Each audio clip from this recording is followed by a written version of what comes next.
రాజ్యాంగం భారత రాజ్యాంగం భారత రాజ్యాంగం అంబేద్కర్ అవమానమా అంబేద్కర్ అవమానమా అంబేద్కర్ కు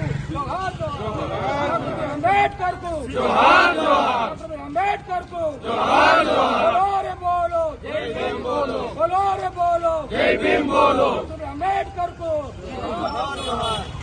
పార్లమెంట్లో అమిత్ షా గారు ఏదైతే నీచమైనటువంటి వ్యాఖ్యలు అంబేద్కర్ గురించి చేసిరో అది ఆలోచించదగినటువంటి విషయం. ఈ రోజు అంబేద్కర్నే కాదు రాజ్యాంగాన్ని కూడా ఎంతగానో ఒక జుగుప్సాకరమైనటువంటి పరిస్థితిలోకి తీసుకొస్తా ఉన్నారు.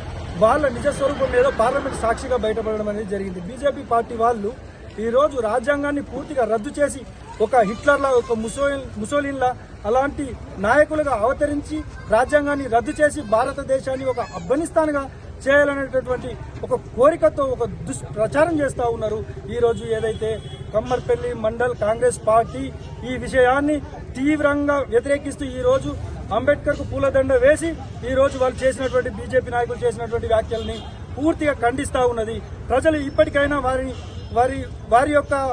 వారి యొక్క ఏదైతే నియంతృత్వమైనటువంటి ఆలోచన విధానాన్ని ప్రజలు గమనించి తీరాల్సిందిగా మేము ఇక్కడ నుండి డిమాండ్ చేస్తా ఉన్నాము.